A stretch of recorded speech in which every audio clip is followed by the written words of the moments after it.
Sometimes I've wondered if you're even there, but when I feel far away, you meet me there. And like a candle makes a brighter place, this mark you've made on me can't be erased. Yeah, I wanna be so far gone in you, so far nothing else will ever do. I wanna be so far gone in you, in you. I wanna be so far gone in you, so far nothing else will ever do. I wanna be so far gone in you. I wanna be lost. I wanna be lost in you, like a ship in the night. I wanna get lost in you, underneath your sky. I wanna be lost in you, like a ship in the night, so far gone tonight. I wanna be so far gone in you, so far nothing else will ever do. I wanna be so far gone in you, in you.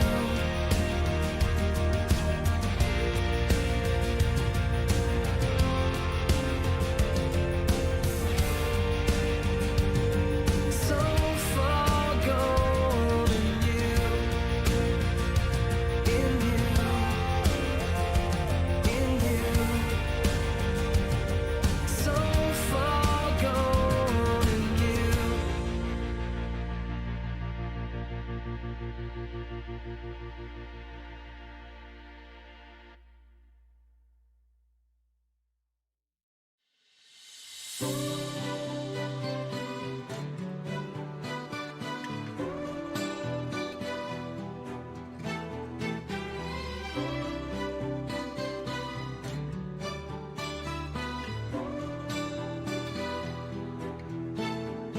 They say heaven is a place where all pain is washed away, with no room for all the torment of choices that we've made. I'm a broken man, saved by grace, tossed along inside this maze, and I am just a question to the answer you convey. You've been all the way to broken, lost your sense of where to go. Love is still the answer, more than hate will ever know. It's not too late to be rescued, not too late to let it go. Remember, pain is just an anchor, you never had control. And you give us life and meaning, you give us hope.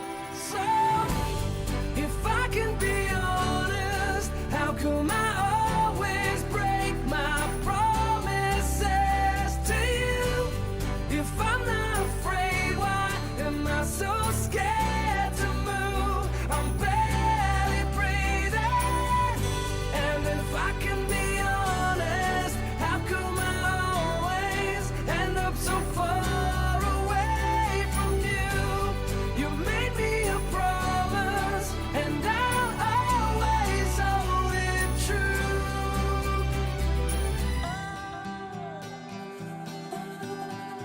I believe heaven is a place where we'll walk the streets of gold. She's seen nothing but the concrete in a world that's left her cold. She's been beaten, bruised, and broken. She's felt pain instead of love. Inside she was an angel, but she never knew she was. You've been all the way to broken, lost your sense of where to go. Your love is still the answer, more than hate will ever know. It's not too late to be rescued, not too late to let it go. Remember, pain is just an anchor, you never had control. And you give us life and meaning, you give us hope. So, if I can be honest, how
It wasn't fly by day. 10,000 may fall, but we will remain.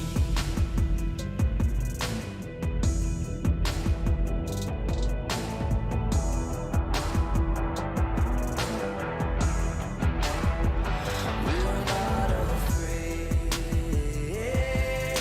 A promise of God can never be torn away. Walking on hands of angels, crushing snakes, safe under the shadow of His wings. Our fortress and our strength, our fortress. We're taking back our freedom. Our battle has been won. We have been liberated. Back from the dead we've come. We're taking back our freedom. Our battle has been won. We have been liberated. Back from the dead we've come.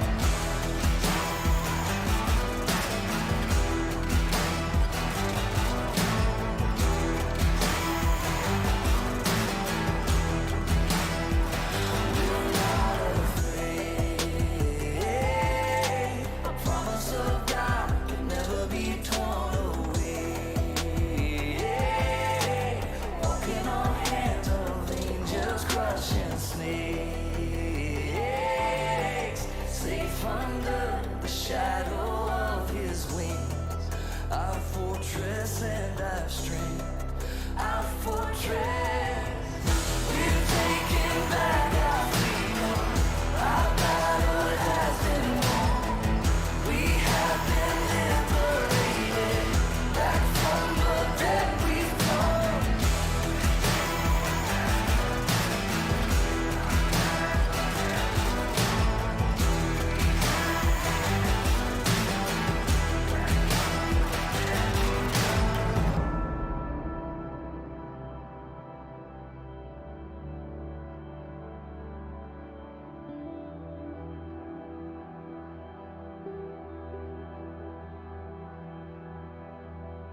Do you see Him, King of Heaven, champion of all creation? Eyes of fire, voice of thunder, tearing through the sky in wonder. Just in light we see Him coming on a horse that's white like lightning. Do you see Him?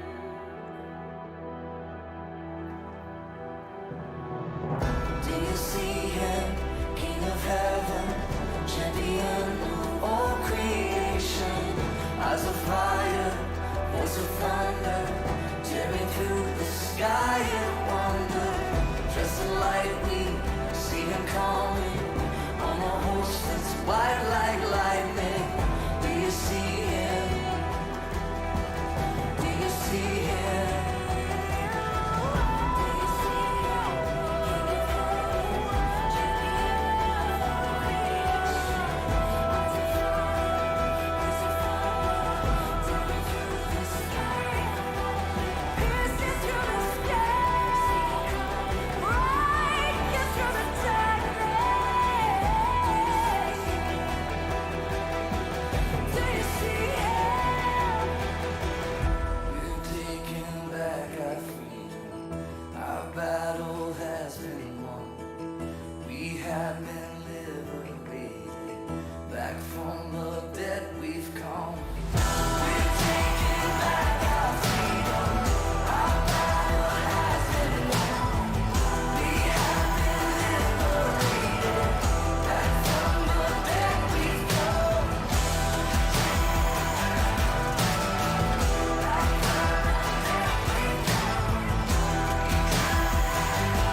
how this all goes.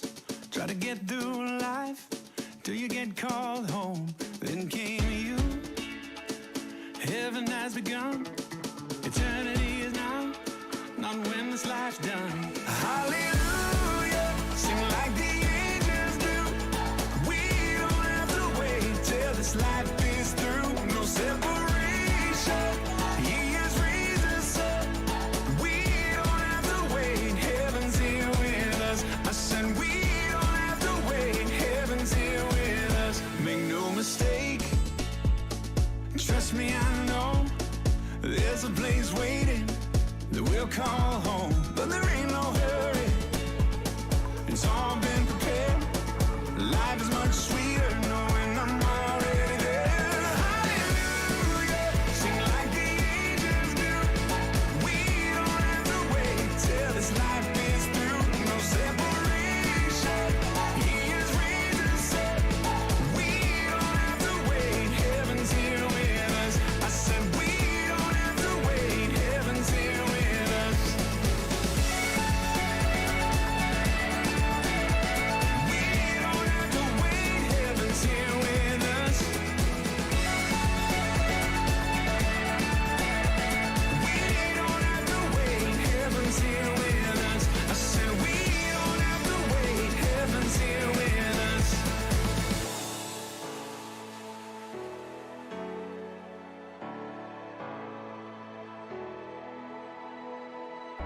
What are we waiting for, if we're honest?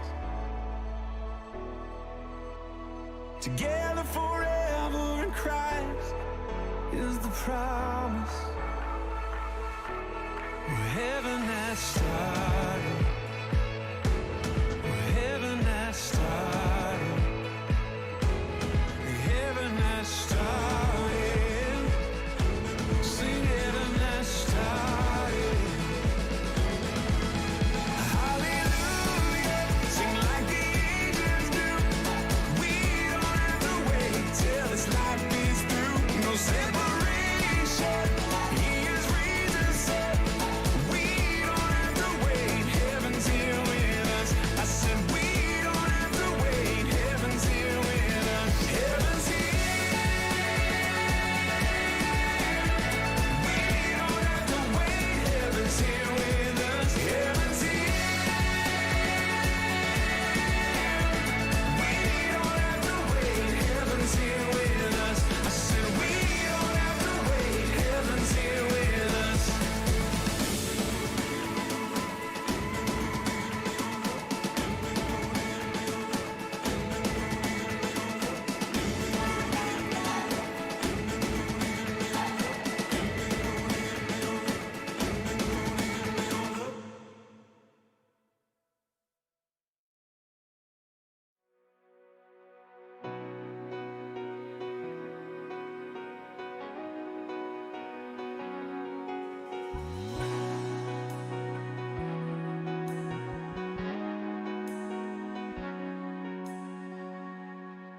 Who am I that the Lord of all the earth would care to know my name, would care to feel my hurt?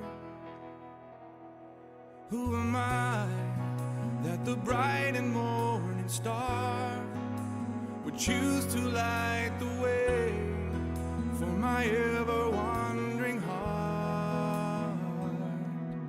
Well, not because of who I am, but because of what you've done. Not because of what I've done, but because of who you are. I am a flower quickly fading, here today and gone tomorrow, a wave tossed in the ocean, vapor in the wind. Still you hear me when I'm calling, Lord, you catch me when I'm falling, and you've told me who I am. I am yours. I am yours.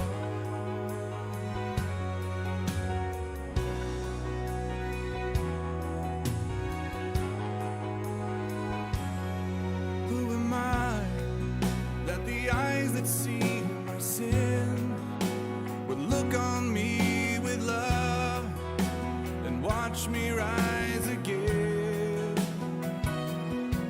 Who am I that the voice that calmed the sea would call out through the rain and calm the storm in me? Not because of who I am, but because of what you've done.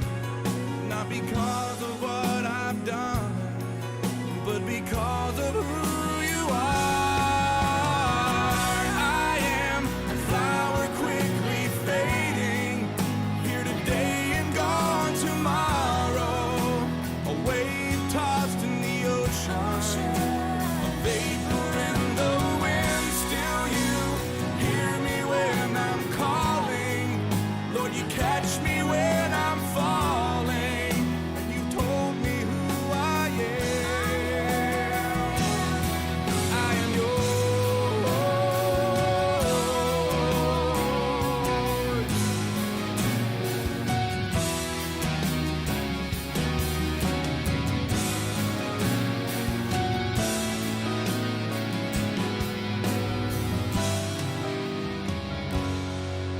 Not because of who I am, but because of what you've done. Not because of what I've done, but because of who you are.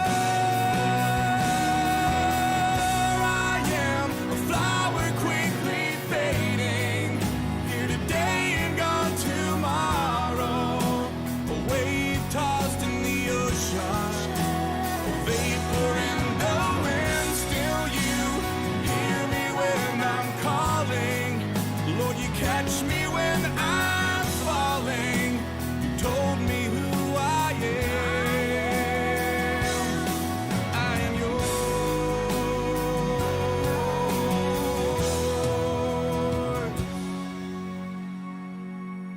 I am yours. I am yours.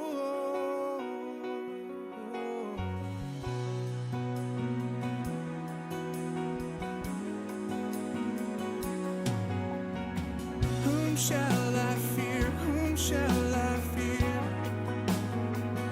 'Cause I am yours. I am yours.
You unravel me with a melody. You surround me with a song of deliverance from my enemies, till all my fears are gone. I'm no longer a slave to fear. I am a child.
Morning.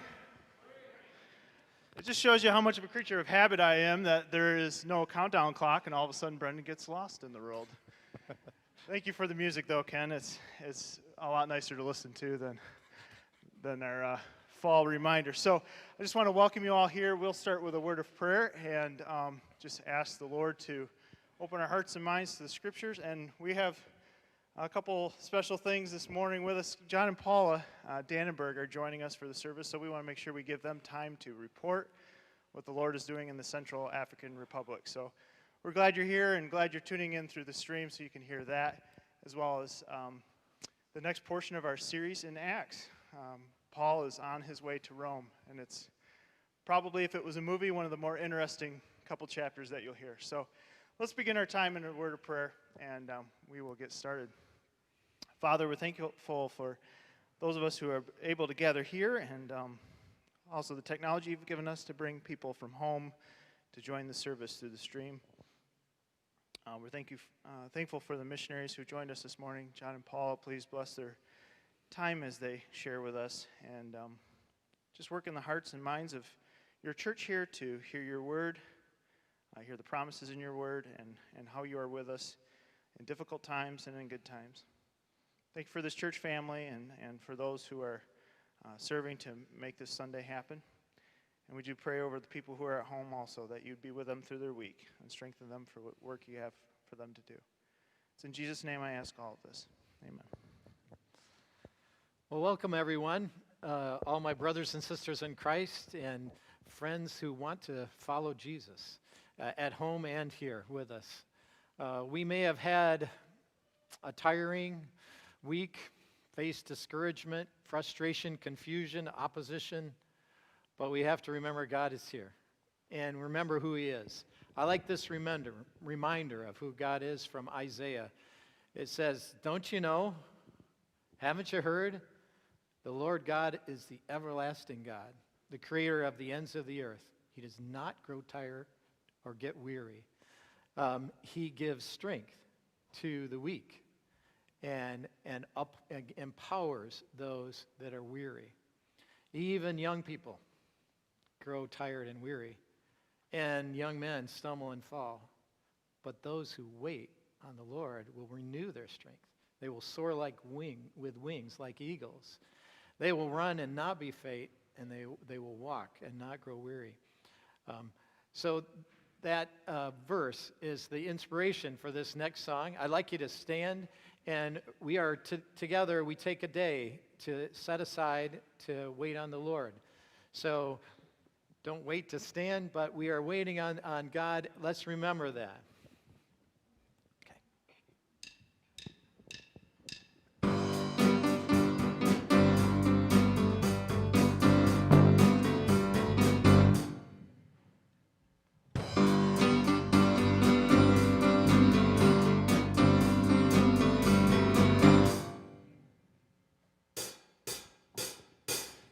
Strength will rise as we wait upon the Lord. We will wait upon the Lord. We will wait upon the Lord.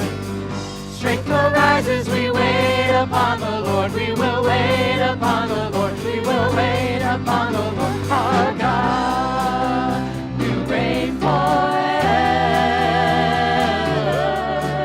Our hope, our strong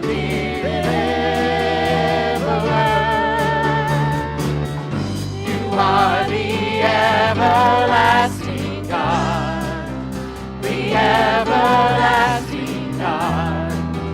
You do not faint, you won't grow weary. You're the defender of the weak. You comfort those in need. You lift us up on wings like eagles.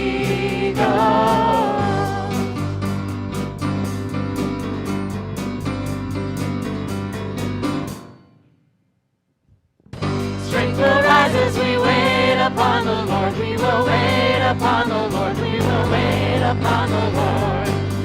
Strength will rise as we wait upon the Lord. We will wait upon the Lord. We will wait upon the Lord. Our God will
Thank you, Forsman family. All right. This morning, I thought to start what I have to share off with you. I just want you to raise your hand if you're already listening to Christmas music. Thank you for your honesty. That's incredible. My wife's at home today, but I'm feeling that she's pretty comforted. There were a lot of people that raised their hand here in our service. Also, out loud, what is this that's up on the screen? Christmas tree. And what are these? Ornaments. All right, based on your answers to those 3 questions, you are extremely qualified to help Mary DeMage and Women's Ministry decorate the church this Christmas. So these dates that are up on the screen are when we'll be setting up and tearing down. Mary, you had your hands up in exuberance here a moment ago. Mary is down here in the front if you want to sign up for some time to help set up, or if you want to wait until 2021 when it's safe to come back outside, you can help with tear down. So these 2 times, just take note. They're also in the bulletin and the bulletin online, folks at home. But there won't be a ton of people in the building. If you feel comfortable coming in to help set up and see your church building again, we'd love to have you. Those of you who are here this morning, see Mary after the service. She'll be floating around down here in front, and she'll take down what time you're available. Again, you are extremely qualified. So if you have any doubts, based on this quick assessment we did, we think you should show up and lend Mary your talents. But more importantly, John and Paul Dannenberg are here with us this morning. We're excited to have them here in the service. John and Paul, if you want to make your way up here, I'm going to turn the remainder of my time and some time over to you guys. We'd like to hear what the Lord's doing in your ministry in Central African Republic. Paul, I think you're going first, right? All right. He has control with the zapper. I want to greet you in the name of the Lord, and especially from the churches in Central African Republic. As their representatives here, they always want us to greet you, and I want to thank you for this opportunity in this unique time during a pandemic to listen to a little bit of what God is doing in the CAR. So thank you. Well, you saw Paula up here. If you don't know already, she's a PK, pastor's kid. The only thing worse than an MK is a PK, right? So MK stands for missionary kid. I'm second generation missionary. Paula's second generation serving the Lord. And we are serving the Lord in the Central African Republic. Who can tell me in South America where CAR is located? Not South America, middle of Africa. So if you look at a map and you find where CAR is located, it's landlocked in the middle of the continent. We are going to just take 10-15 minutes here and really briefly give you an overview. I'd love to take the next 2 hours and sit down with you and explain all that the Lord is doing, because we are excited and we are very grateful to be your servants, your representatives there in the CAR. Middle of the continent, yes, it's warm. Right now we're ending rainy season, going into dry season, where it will start to get up into the upper 90s on a regular basis. Our 3 main passions, the one is FEBOT, and if you don't know what that stands for, you're going to learn. Second is Bethany. Bethany is Bethany Baptist Church, and then I'm going to talk about our family real briefly. FEBOT is the acronym for Faculté Internationale Baptiste de Théologie. This is a French-speaking country, so the seminary work, it's a 3 to 4 year seminary offering a degree in 3 years for a licence and 4 years for a Master of Divinity. But we are very excited to be able to be involved with this. This was founded in 2011 with the goal of training people who will serve, first of all, in the Baptist churches in the country, and then in other countries as well, Lord willing. When the school was founded, we looked around, we said, where are we going to house the school? Well, we had no facilities, and so our Baptist Mid-Mission residence became the center for the seminary. So we loaned the seminary a storeroom, divided it up into 3 sections, so we have 3 classrooms. We have 2 classrooms that are dedicated for the degree program, and 1 classroom that is for combined chapels and for the certificate program because the women tend not to be as highly educated as the men. So we wanted to have some kind of a program to boost their level up. When they graduate as a couple, then they're both more qualified to serve. So we do also have afternoon programs for those who are business people, who work in government, that can't come to classes in the morning. We have a 2-hour, 2.5-hour afternoon program for people that would like to continue their theological education or would just like to know a little bit more about the Bible. We have a campus. It's pretty empty. This was purchased in 2011, and then the political scene blew up with a mainly Muslim alliance of paramilitary, and they swept through the country, and it was not safe for us to build and develop the property. So it just sat empty up until 2 years ago. We put the first duplex on, intending to put a phase 1 project together of 3 duplexes plus electricity and water, and we're still building on that and praying about that. The main fruit, whenever you do something, you want to receive fruit from it. So the main result is graduates. After 3 years, after 4 years, what do these people do? Well, let me just give you an illustration of bingo. He's graduated 2 years ago now, and he had finished a career in business and then said, boy, I'd really like to learn more about the Bible. Can I go to school for 1 year? We said, sure. You have your high school diploma. You can come to our school and study for a year. And after a year, he came to me and said, this is too exciting. I really want to learn more. Can I continue and finish the whole program? So he finished. When he graduated, then he said he would like to go upriver even though he could retire. He's retired from his career. This is his second career. So he went upriver to start a church. Well, how do you start a church upriver? Well, you go and you clear some land, and you talk to some people, and you put together a little shelter where they can meet underneath the shelter, and you preach the Word of God to them, and you notice that the shelter here, this church, is right on the edge of the river. So he was working, developing, building bricks. They were getting ready to put a brick building, a sunburned brick building together, and I told you that the church is on the edge of the river, right? The river flooded last year, flooded this whole property. All the bricks that they'd made, everything that they put together, it's gone. What does that teach you? Sometimes you do missionary work with intentions of certain fruit, and it doesn't happen the way you expect it to. So he has to restart all over again. So we're praying for Bingo and for others that are working like that.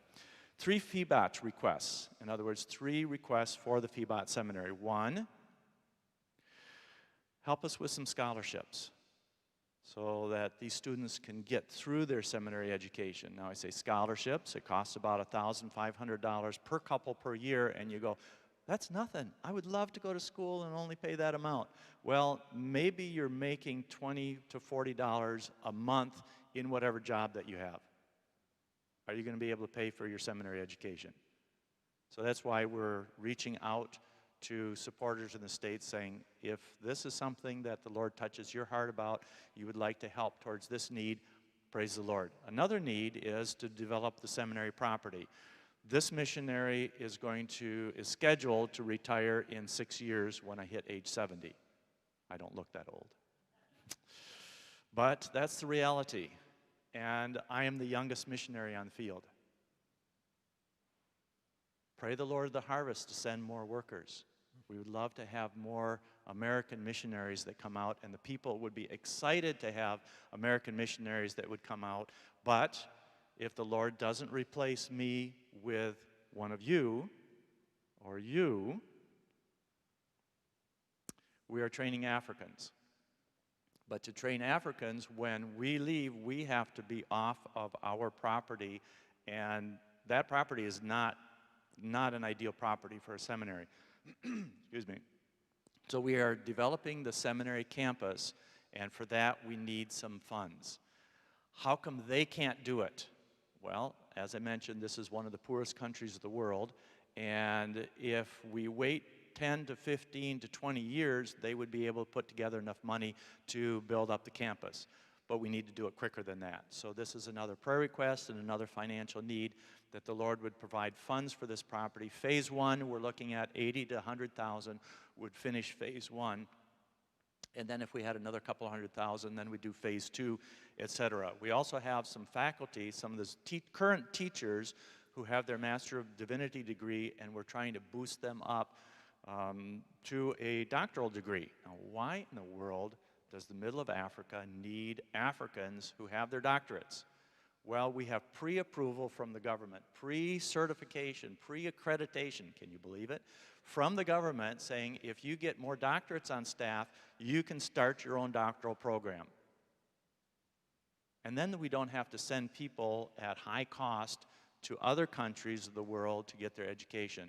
And this will be a big boost for the fellowship there in CAR. Let me talk about one of our other passions, Bethany. Now, I'm the president and one of the main teachers of the Phoebot Seminary. I'm also pastoring a church. And for many years, I said, we missionaries should not be pastoring churches. We are here to train Africans for pastoring churches. Well, in 2013, the deacons of this church came to me and said, would you be our pastor? We're a new church plant. We've only been around for a year or two. We can't afford to pay a pastor, but you're a missionary. You have your own income. Can you be our pastor? And I prayed about it. We prayed about it. And we said, okay. We would like to put our roots down and get to know some of the people here rather than be just itinerant speakers in the various churches. So when we started, the attendance was about 150, and right now it's running over 300. So I'd like to introduce you to my church. This is Bethany Baptist Church in Bangui, Central African Republic, and God has blessed us with this group. We love them very much, and we appreciate being part of this group. So let me ask them what they would like to say to you.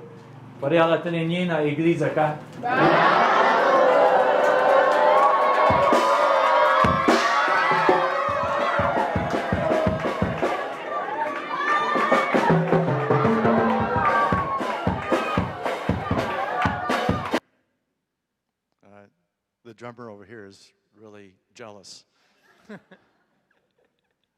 I meet together with my deacons. I have deacons and deaconesses that we meet together every Saturday afternoon. We go over the church business, and we also have people that will be coming to meet with us to help to sort through different things. Every rare once in a while, somebody will show up and say, I would like to get saved. The lady on the right that I'm speaking to. She came, she said, I'm a Muslim. I was married to a Muslim man. He left me. I would like to get saved and return to my family's roots. So I had the honor of leading her to the Lord. But sometimes you wonder, is this really real? Because she disappeared. We tried to follow up with her, and where'd she go? And she was somebody who was just coming by. But you know, when you're working in serving the Lord, you plant seeds and you do what the Lord says for you to do. And if you are able to follow up, great. If not, the Lord is with her, right? So speaking to people about the Lord, leading people to the Lord, we don't do that so much directly. We are encouragers and supporters for the Africans to do that. But as pastor of the church, I get to baptize these folks. So we have been having baptisms about twice a year. I was teasing in the missionary committee meeting this morning. I said, oh, we're here so I can ask hard questions to the church. How many baptisms have you had here? Nope, don't answer the question. But are people coming to know the Lord? And are people being fed and growing in the Lord? That's a big concern for any pastor. We also are trying to plant a church. There's a little community north of the capital city called Pawnee, and we are planting a church there. When we started this 3 years ago, I said, oh, this is a really simple thing. We'll start a fellowship, and 2 to 3 years from now, it'll be a church. Well, this is the most worldly, childish group of people. Goodness gracious, we get the group up to about 40 people, and then they get upset with each other. Somebody absconded with the money, or somebody said something, or you didn't visit me when I was sick, and then suddenly you only have 15 people. So this has been repeated, and we continue to pray for this group. We continue to work with the group. One of our deacons or a couple of our deacons are going on a rotating basis to encourage that church, and that's one of my prayer requests. 2 Bethany requests. One, for the church plant at Pawnee, and secondly, our church outgrew our facilities. Wonderful problem, right? We outgrew our facilities, and we needed to build, and so we started a project to build something that will double or triple our capacity.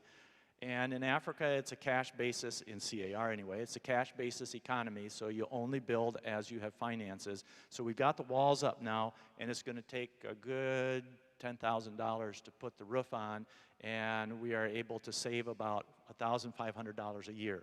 How long will it take? It'll take a little while. So anyway, that's a prayer request, and if somebody wants to help out towards that, wonderful. Third passion is our family. We have an African young man in Bangassou, where we first worked with, that as his kids came along, they said, "Can we call you Grandma and Grandpa?" What do you think about that? I'm so excited. The Lord never gave me biological children, but He did give me grandchildren. So these are my grandchildren of the heart. And the first 3, as they graduated from high school and they came to the capital city to pursue their education, they would come and live with us. And Michael is now in France in theological studies. Junior is a nurse. He finished his government certified nursing program. And Eliel is the only one that's left staying with us as she finishes her business program. One of the things that we always encourage our kids, when we're together during the day, before you go to bed at night, at least let us pray and talk about things together. So that's one of the things that we regularly do. Why are we in the States right now? We were scheduled to come to the States next summer, but Paula fell and broke her wrist. So we got the x-rays from it, and the doctor said, "Nope, it's not broken, it's just sprained." 7 weeks later, another doctor read the x-ray and said, "Yep, it's broken right there, I see it." So we couldn't come to the States right then for any surgery. It was COVID lockdown. So we had an African doctor who was recommended to us, and he did surgery on it.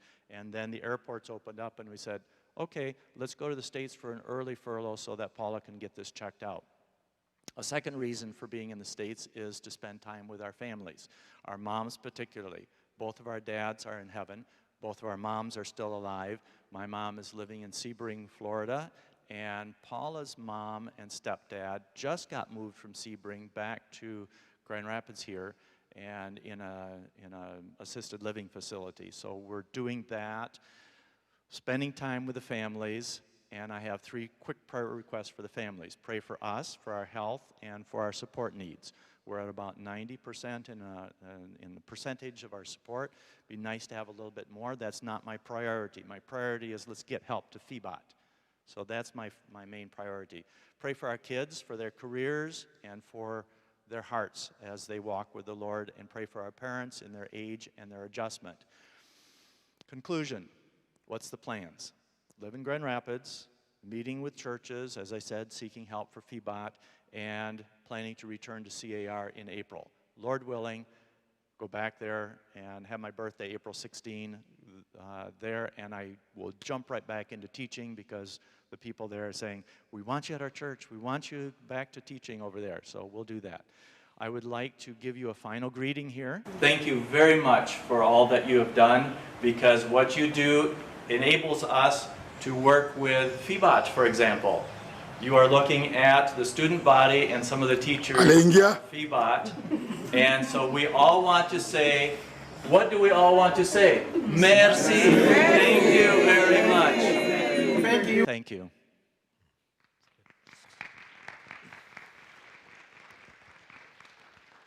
Thank you, John and Paula. And I would just ask after the service that you stay around the front up here so folks can say hi and they can know where to find you. All right, church family, we're going to continue to worship, and as we look forward to the sermon. Well, we celebrate Jesus, don't we? And Jesus, the name Jesus is transliterated from Yeshua, meaning that the Lord saves. we celebrate the Lord as saving us by the paying of the full price that his life's blood gave so we would be free from our rebellion. And we proclaim, like Peter did, that their salvation is found in no other name, no other name under heaven given to mankind by which we must be saved. So we're going to teach you a new song that I hope you sing with us. You can stand when you've heard the song through one time. It kind of repeats a little bit, and sing with us. And we hope you understand the meaning of it, that the one name that we want to proclaim is Jesus.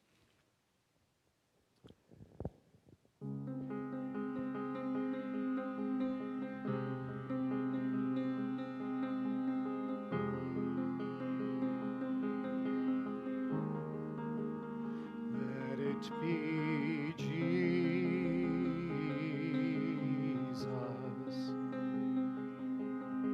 the first name that I call. Let it be Jesus,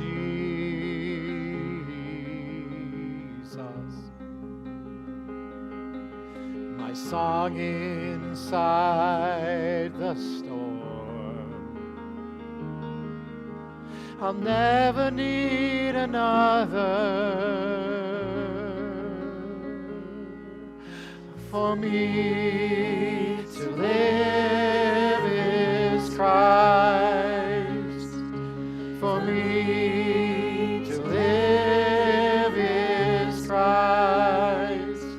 God, I breathe your name above everything. Let it be Jesus.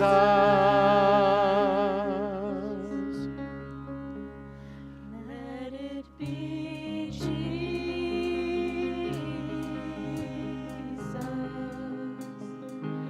From the rising of the sun, let it be Jesus.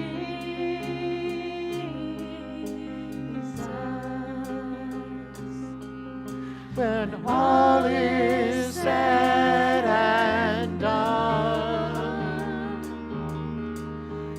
I'll never need another.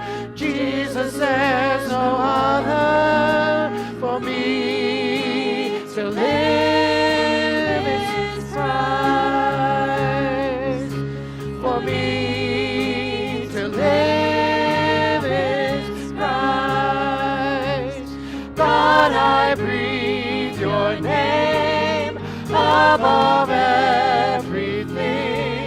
Let it be Jesus. Let it be Jesus. Should I ever be abandoned? Should I ever be acclaimed? Should I ever be surrounded by the fire and the flame? There's a name I will remember. There's a name I will proclaim. Let it be Jesus. Let it be Jesus. Let it be for me to live is Christ.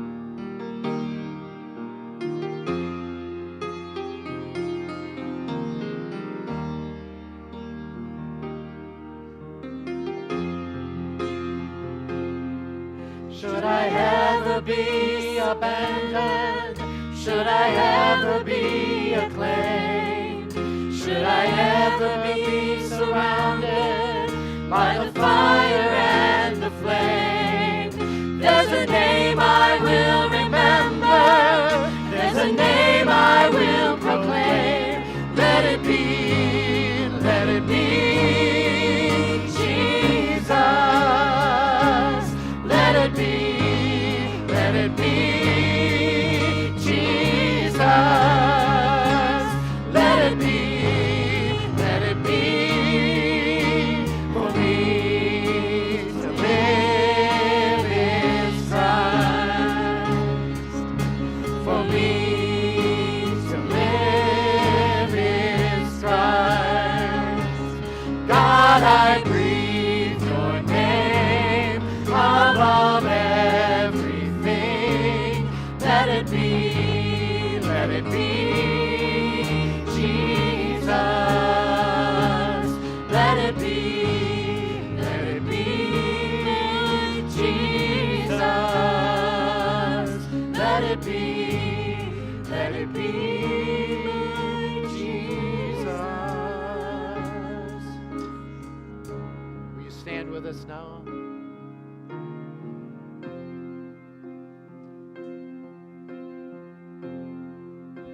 Jesus, the name above every other name. Jesus, the only one who could ever save. Worthy of every breath we could ever breathe. We live for you. We live for you. Holy, there is no one like you. There is none beside you. Open up my eyes in wonder. Show me who you are and fill me with your heart and lead me in your love to those around me.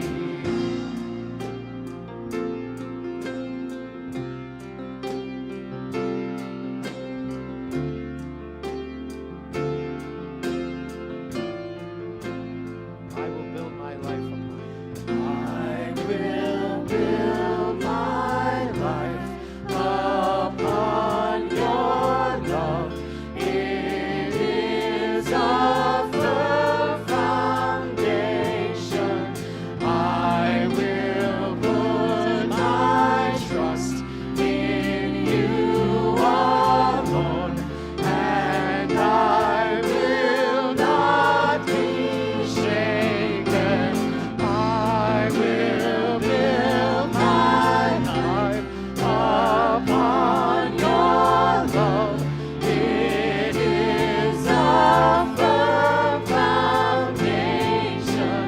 I will put my trust in you alone, and I will not be shaken.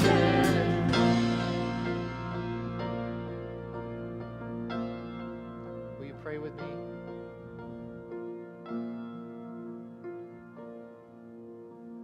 Lord, whatever we have faced, whatever we're going to face, we trust you. We build our lives on you, on your word, on your ways. We need you, Lord. Now, as Pastor Nathan gives what he's prepared to share, would you open our eyes and open our ears that we might hear what the word that you have for us? And we pray in the powerful, in the wonderful, in the beautiful name of Jesus. Jesus. Jesus. There's just something about that day.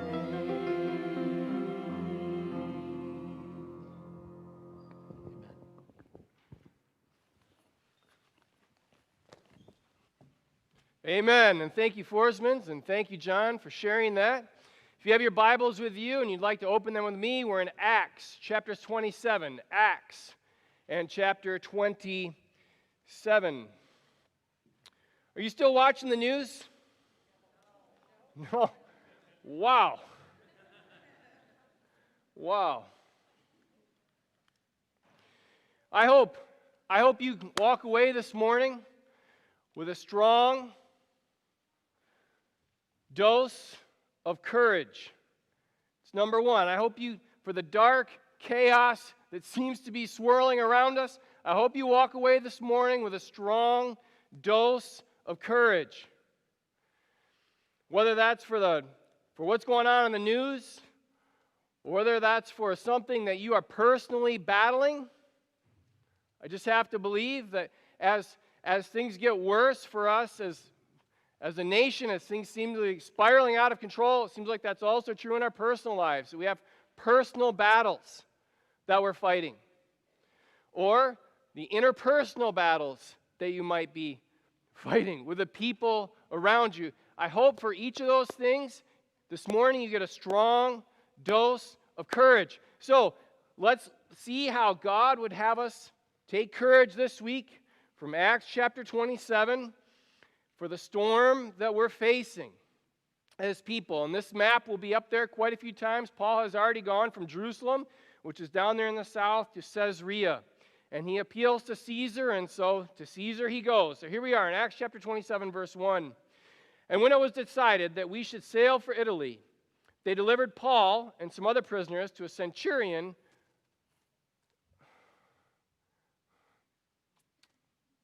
I see that I am not on the screen. All this time I thought I was on the screen.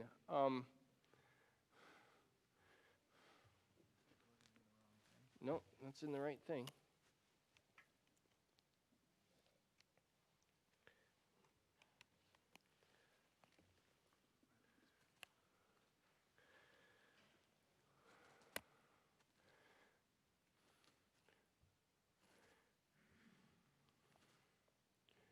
It looks like it's coming around here. You're hoping, there we go. All right. What storm are you going through? There's strength and courage for you in this chapter.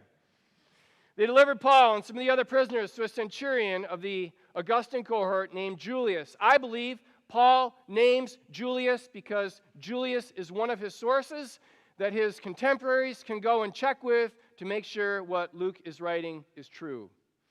And embarking in a ship of the Adramyttium, which was about to sail to the ports along the coast of Asia, we put to sea, accompanied by Aristarchus, a Macedonian from Thessalonica. The next day we put in at Sidon, and Julius treated Paul kindly and gave him leave to go to his friends and be cared for. And putting out to sea, we sailed under the lee of Cyprus because the winds were against us.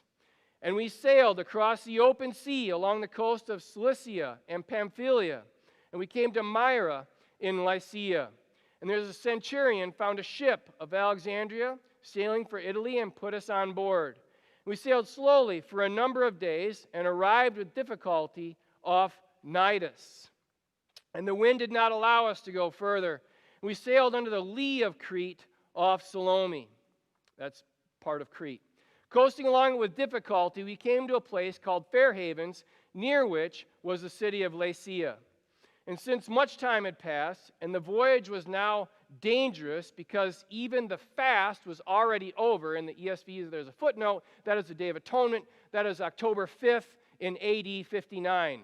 It is winter there, and the seas are dangerous. Paul advised them, saying, "Sirs, I perceive that the voyage will be with injury and much loss, not only the cargo and the ship, but also of our lives." Guys, this is really, really scary. But the centurion paid more attention to the pilot and the owner of the ship than to what Paul said. I think sailing with Paul would be like going through an airport with Kent. Kent knows what he's doing in the airport. Sailing with Paul would be like that. Paul is giving advice to the owner of the ship and the pilot. And we'll see what happens. And because the harbor was not suitable to spend the winter in, the majority decided to put out to sea from there on the chance that somehow they could reach Phoenix. Phoenix was part of Crete, a harbor of Crete facing both southwest and northwest, and spend the winter there. And now when the south wind blew gently, supposing that they had obtained their purpose, look, everything's okay, we can make it. They weighed anchor and sailed along Crete, close to the shore. But soon a tempestuous wind called a northeaster struck down from the land. And when the ship was caught and could not face the wind, we gave way to it and were driven along. They're hoping to make it just a little ways along Crete. Then the wind comes up, whoosh, and now we don't know where we're going. We're going out into the middle of the sea. It's dark and it's scary and we don't know where we're going. And running under the lee of a small island called Cauda, we managed with difficulty to secure the ship's boat because it was flopping around. After hoisting it up, they used supports to undergird the ship, think cables running under the ship to keep it from falling apart. Then, fearing that they would run aground on the Citrus, they lowered the gear, think of sea anchors there in the footnote, and thus were driven along. Since they were violently storm-tossed, they began the next day to jettison the cargo. You don't bring extra stuff on a ship. On a ship, when you go on a ship, you bring what you absolutely need. Well, they absolutely need to live, so they start throwing off the cargo. And on the third day, they threw the ship's tackle overboard with their own hands. Luke is just amazed. They're throwing their tools overboard with their own hands. It's scary when you're throwing your tools overboard. And when neither sun nor stars appeared for many days, no small tempest lay upon us, and all hope of our being saved was at last abandoned. Guys, we're all going to die. Since they had been without food for a long time, Paul stood up among them and said, "Men, I told you so. Men, you should have listened to me and not have set sail from Crete and incurred this injury and loss. Yet now I urge you to take heart." Listen, I'm going to put that in yellow. You're going to see that a couple times in a couple different ways. This is what I wanted in the beginning. I said, I want you to have a strong dose of courage. Paul gets up. Winds are blowing. The ship is going up and down. Stuff is strapped down or thrown overboard. Yet I encourage you to take heart, for there will be no loss of life among you, but only of the ship. For this very night there stood before me an angel of God, to whom I worship and whom I belong. And he said, "Do not be afraid, Paul. You must stand before Caesar. And behold, God has granted you all those who sail with you." Paul had been praying for them. So God had granted them to him that they would live. "So take heart, men, for I have faith in God that it will be exactly as I have been told." I'm taking God at his word. "But we must run aground on some island. And the 14th night," 2 long, bad, stormy weeks, "the 14th night had come, and we were being driven across the Adriatic Sea. About midnight, the sailors suspected that they were nearing land because they could hear it crashing, hear the waves crashing on the shore. They took soundings and found that 20 fathoms, and a little farther they took some soundings again, found 15 fathoms. And fearing that we might run on the rocks, they let down 4 anchors from the stern and prayed for day to come." It's dark and it's scary and the boat's coming apart. And the sailors were seeking to escape from the ship. It ain't good when the sailors are trying to escape from the ship. It'd be like if you're flying in an airplane and the pilot gets his parachute on and jumps out. And you're like, oh no. So these guys that want to escape, they'd lowered the ship's boat into the sea under the pretense of laying out anchors from the bow. Like get the anchor away from the boat so it won't damage the boat. And Paul said to the centurion and the soldiers, "Unless these men stay in the ship, you cannot be saved." Then the soldiers cut away the ropes of the ship's boat and let it go. Well, I guess we don't need that. And as the day was about to dawn, Paul urged them all to take some food, saying, "Today is the 14th day that you have continued in suspense." Like you're in suspense. You've been bracing yourselves for 2 weeks. You've been so nervous you haven't been able to eat for 2 weeks. You have continued in suspense and without food, having taken nothing. Therefore I urge you to take some food, for it will give you strength, for not a hair is to perish from the head of any of you. And when he had said these things, he took bread, and giving thanks to God, in the presence of all, he broke it and began to eat. Give thanks and eat while you're in the storm. And they were encouraged and ate some food themselves, giving thanks and then being encouraged. We were in all 276 persons in the ship, and when they had eaten enough, they lightened the ship, throwing out the wheat into the sea. There are people in Rome probably counting on that wheat, but you know what? The wheat's not going to make it if the ship sinks, so they're throwing out the wheat.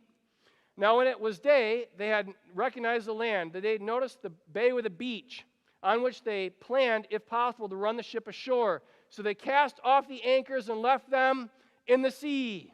It is do or die. It is now or never. Here we go. We cut the anchors loose. I've been told that, actually I read that some archaeologists have found anchor, shipwreck.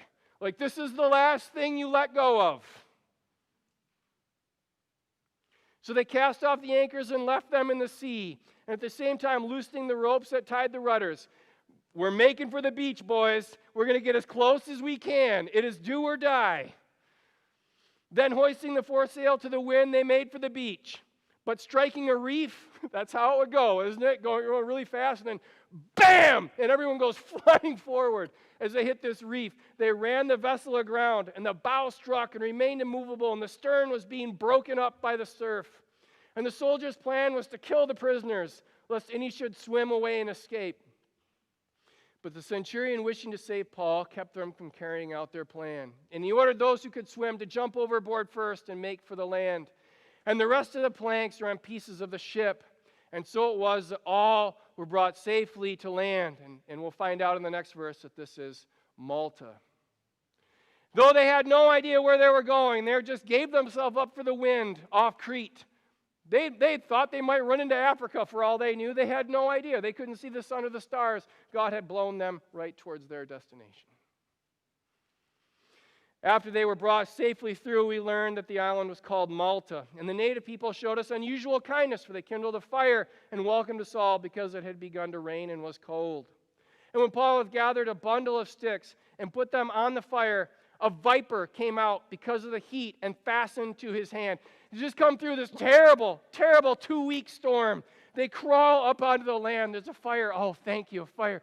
Gathers some sticks, throws them on the fire, and gets bit by a snake.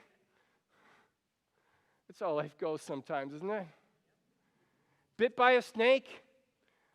If I've ever read the Bible at all, I know that's a metaphor for something. Bit by a snake. Which snake what's the most famous snake in the Bible? That's right, Asher. Satan, going all the way back to Genesis chapter 3. Gets bit by a snake. Somebody didn't want him to get to Rome. And so after the storm it tried to drown him. He comes up, gets bit by a snake. And when the native people saw the creature hanging from his hand, they said to one another, "No doubt this man is a murderer. He's going to get what's coming to him one way or another. Though he's just escaped from the sea, justice has not allowed him to live. He's going to die." He, however, shook off the creature into the fire and suffered no harm. They were waiting for him to swell up or suddenly fall down dead. Now, some people, the modern sophisticated commentators are like, well, maybe it wasn't a poisonous snake. All the native people saw the snake and they said, he's going to die. It was a poisonous snake. They knew what happened when you get bit by those kind of snakes. But when they waited a long time and saw no misfortune come to him, they changed their mind and said that he was a god. And now the neighborhood of that place were the lands belonging to the chief man of the island named Publius, who received us and entertained us hospitably for 3 days. And it happened that the father of Publius lay sick with a fever and dysentery. And Paul visited him and prayed, and putting his hands on him, healed him.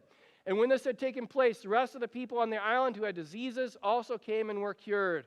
And they also honored us greatly. When we were about to sail, they put on board whatever we needed. And after 3 months, we set sail in a ship that had wintered on the island, a ship of Alexandria with the twin gods as a figurehead. And putting in at Syracuse, we stayed there for 3 days. And from there we made a circuit and arrived at Rhegium. And after one day, a south wind sprang up, and on the second day we came to Puteoli. And we found brothers. Hey, look at me. The gospel beat Paul to Rome.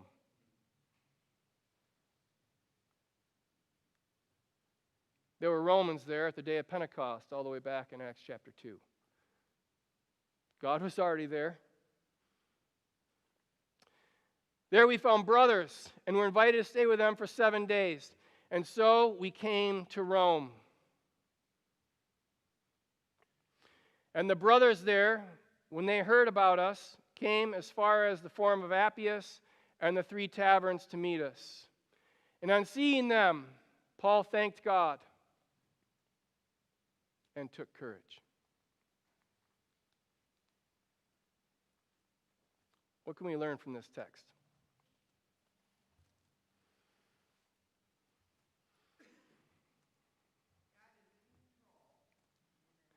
You know, that's what all the commentators said. You are highly educated, you deserve a PhD. That is it. You know what? God is bigger than the sea. The dark chaos that swirls around us, God can save us. He does save us from the dark sea. He will get us safely to heaven no matter what stands in front of us. Now let's talk about the sea just for a second here and what the sea meant in the ancient world. So John Stott writes that the sea was reminiscent of the primeval chaos and was a regular Old Testament symbol of evil powers in opposition to God. So when they look down, in the ancient world, you look down, you look over the edge of the boat, if you're brave enough to go out in a boat, and you see the darkness and the chaos down there, people thought that's something evil. And they didn't have planet Earth, with cameras underwater to show you the natural beauty under there. You just look down there and say, that is scary and out of control. And it stood for the evil powers. So in Daniel, when the beasts come out of the sea, you're not surprised, because where else would the beasts come from? Or in Revelation chapter 21, when it says there will be no more sea, it's not because God is against beaches or water. It's because there's no more dark chaos. And this is the point that I'm trying to make, that God saves us from the dark chaos of life, the chaos that seemed to swirl around us and terrify us and kill us. God saves us from that and brings us safely home to heaven. So when you are tempted to get overwhelmed by all the conflict around how to handle this virus, God saves us from the dark chaos of life. When you're tempted to be overwhelmed by the contested election and all the controversy and all the stuff that goes with that, God will bring us safely home. The dark chaos will not win. When you're tempted to get overwhelmed by all the controversy that's going to come with the vaccine and all the stuff that's going to stir up and the distribution of the vaccine and all the stuff that's still coming, listen, it's going to be a bumpy road for the next couple months. It's going to be a bumpy road. The dark powers will not win because God created the sea. He made all of it, and He is completely in charge. And history is going where He wants it to go, and He will bring us safely home. Take courage, church. Okay? Number one, God saves us from the sea. Paul drags himself up out of the sea, goes up, there's a fire burning, he grabs some sticks, he throws the sticks on there, and he gets bit by, boy, it sure looks like Satan himself. The ancient serpent. He gets bit by a snake who's trying to thwart God's purposes. But God's not afraid of Satan. Satan can't thwart God's purposes. Satan's on God's leash. Satan can only do what God allows him to do.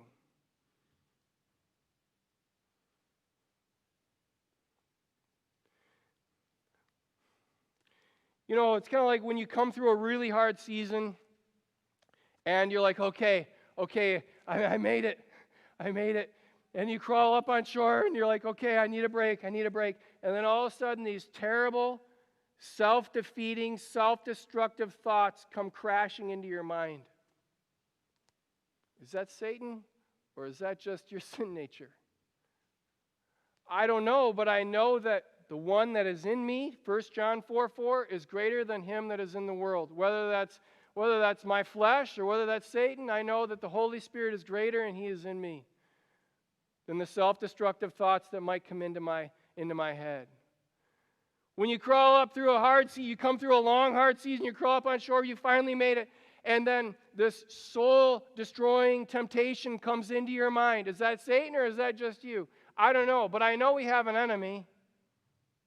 I know one of those enemies is Satan.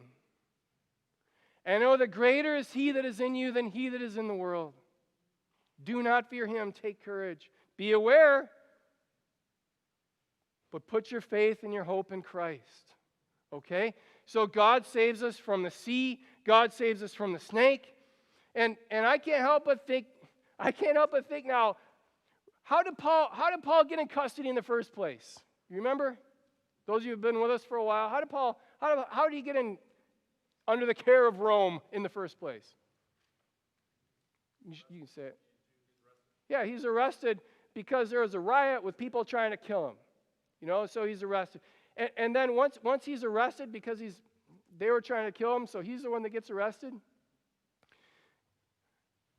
Remember there was a plot against him?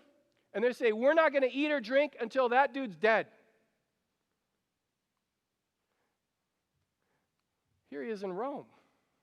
Their plots, their hate, it didn't amount to anything. See, God he saves us from people. He saves us from the sea, he saves us from the snake, and he saves us from people. There's people that hated Paul. They were really trying to kill Paul. But people can't thwart God's purposes. They can't. Sometimes we're so afraid of them, but they can't thwart God's purposes. Their hate, Psalm 2 tells us that God laughs at them. He's not afraid of them. Or think of the Romans who were in charge. They knew Paul was innocent and they kept him in custody again and again because they were either afraid or incompetent or corrupt. Sometimes the people that we have the hardest time with are people that hate us. Other times it's the people that are afraid or incompetent or corrupt. God saves us from people.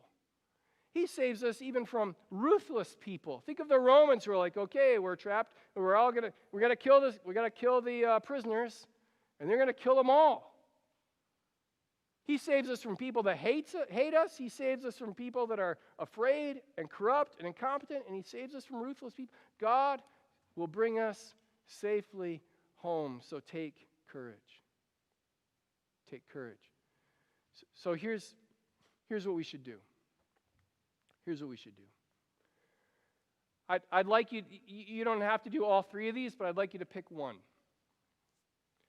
The first one is I'd like you to trust God to save you. This is what the Apostle Paul said when he was in the terrible storm, when he stands up and gives courage to the sailors. He stood up and said, "Take heart, men, for I have placed my faith in God."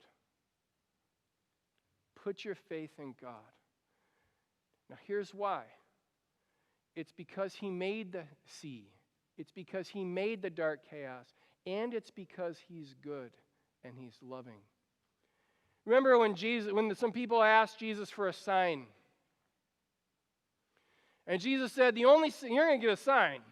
The only sign I'm going to give you is the sign of Jonah, where he offered himself up to the sea. He went down into the sea and then came out triumphant on the third day. That's who you're trusting. The one who made the sea and conquered the sea. The dark chaos of life. You're trusting the one who allowed his heel to be bit by the snake so that he could crush its head. On the cross and in the resurrection, he conquered sin conquered Satan, so that we read in Colossians 2 that he makes a mockery of them as he points at the cross. He went into the sea. He was bit by the snake. And he allowed the plots of men to work for his good ends so that he could conquer sin and death and free us from our sins. This is who you're trusting. So you might pray, God, I am facing. Which storm are you facing right now?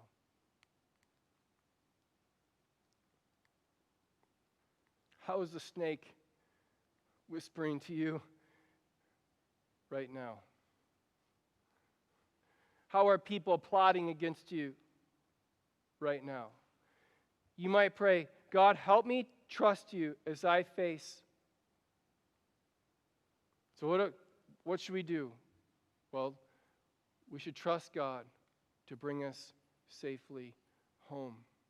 What should we do? We should thank God while we're still in the storm. So in Acts chapter 27, if you're looking at verse 35, 27 verse 35, as things are dark and scary, and they've thrown a bunch of important, valuable stuff in the sea because things are so dark and so scary, verse 35, and when he had said these things, he took bread, and giving thanks to God in the presence of all, he broke it and began to eat, and they were all encouraged. Thanking God for what you have lends itself to taking courage. You see Paul do this again in chapter 28, verse 15. And the brothers were there, and they heard about us, and they came from Appius and the 3 taverns, and on seeing them, Paul thanked God and took courage. There's always something you can give thanks for. There's always something. Even if it's bread, you can give thanks for that. Find something to give thanks for. This is worship. This is what you were born for. And finally, this is where we started. Finally, take courage. Take courage in the one who conquers the sea, who has the snake on the leash, who redeems the plots of men for good. Take courage for a mission.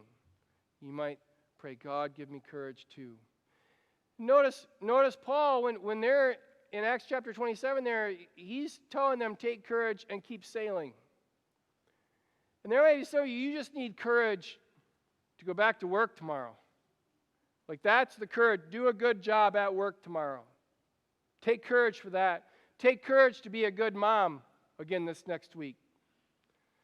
Take courage to be a good husband again next week for the glory of God in Jesus' name. Take courage. Take care of your parents again this week to the glory of God in Jesus' name. Take courage and do the work that God has put in front of you to the glory of God in Jesus' name. It may be that you know that God has laid someone on your heart that you would talk to. Take courage and talk to them to the glory of God in Jesus' name. This is what I want for you, that you would be able to take courage knowing that God will bring you safely home. That you'll be able to be a thankful people, knowing that God is in charge, knowing that God is moving history towards a good end, worshiping God by giving thanks. You'd be a confident people with your faith fully in Christ. Let me pray. Dear Heavenly Father, I thank you for this time we can spend in your word this morning. Lord, pull us close to yourself. We pray this in Jesus' name. Amen.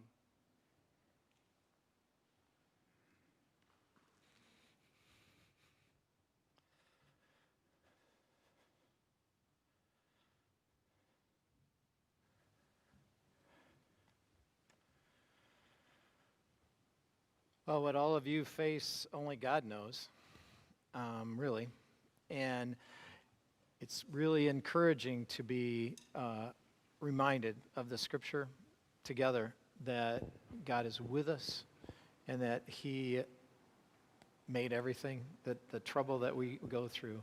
I like this verse from Ephesians that is the subject of the last song. It says, Paul was writing to the Ephesians, and he said, I pray that out of his glorious riches he may strengthen you with power through his Spirit in your inner being, so that Christ may dwell in your hearts through faith. And I pray that you, being rooted and established in love, may have power, together with all the saints, to grasp how wide and long and high and deep is the love of Christ, and to know this love that surpasses knowledge, that you may be filled up to the measure of all the fullness of God. So that's what we celebrate together. This is a 200-year-old song, the words, but still, I think, important for today. So we stand together as we sing.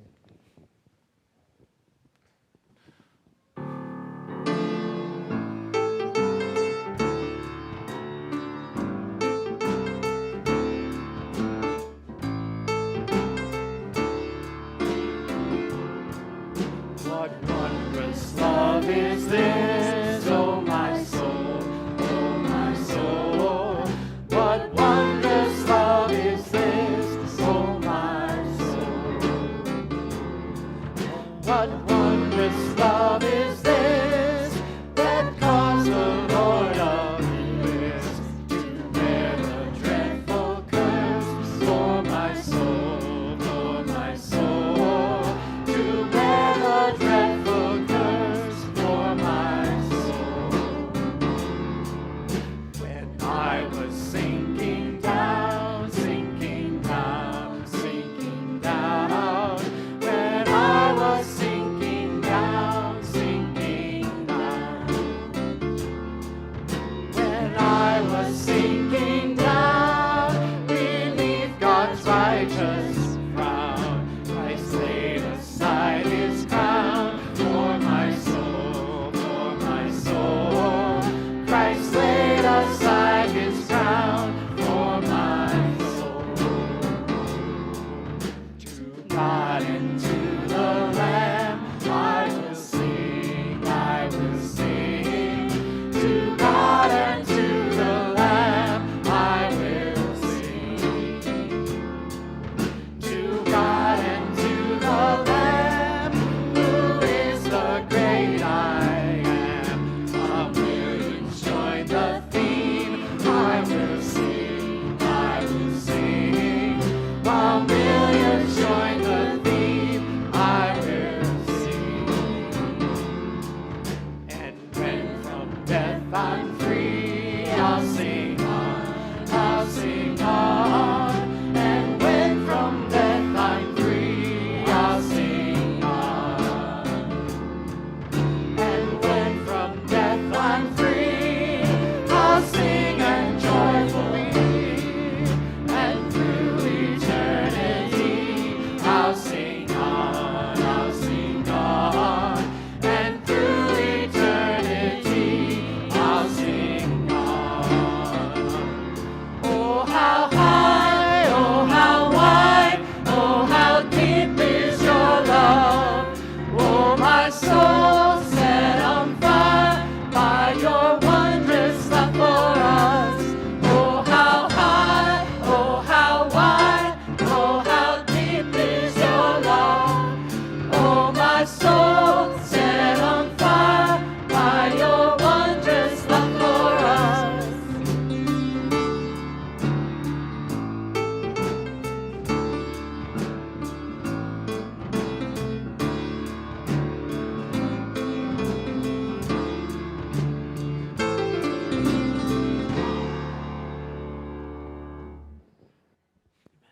Thank you.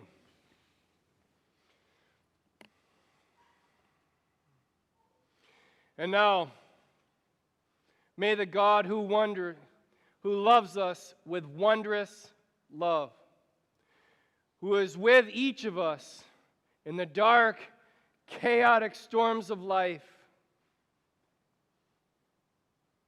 who has crushed Satan's head, who keeps us safe on the way to be with him in glory. May that God go with each of you this week. Amen.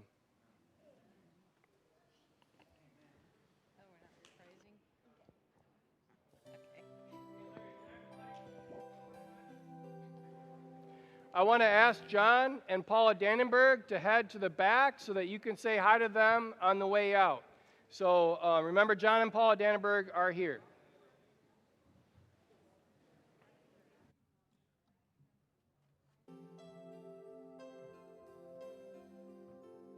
Father God, we acknowledge your presence here in this place. For you have promised to be wherever your people gather in your name to worship you. Times of refreshing, here in your presence, no greater blessing than being with you. My soul is restored.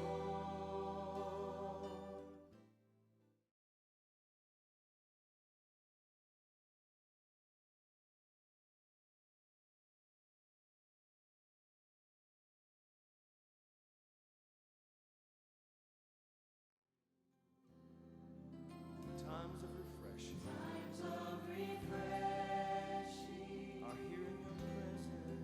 Here in your presence. No greater blessing than being with you. My soul is restored. My mind is renewed. There's no greater joy, Lord, than being with you.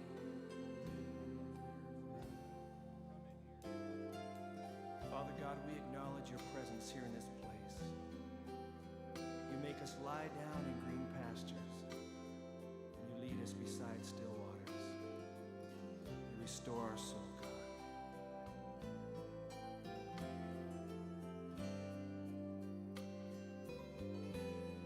My soul is restored.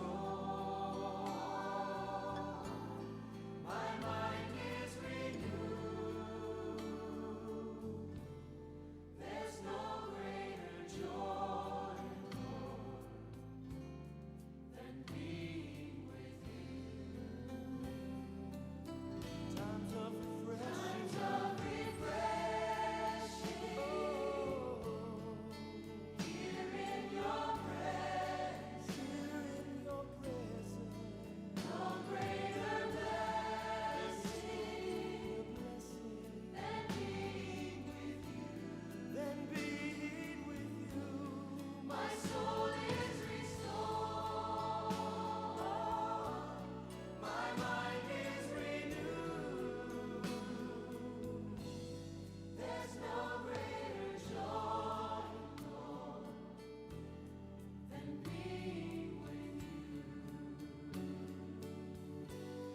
There's no greater joy. There's no greater joy than being with you. Than being with you. No greater joy, Lord, than being with you. Lord, I love to be in your presence. In your presence, there is fullness of joy. At your right hand, there are pleasures evermore. You surround us with your favor, oh Lord. The earth is full of your goodness. The earth is filled with your love. In your presence is the fullness of joy.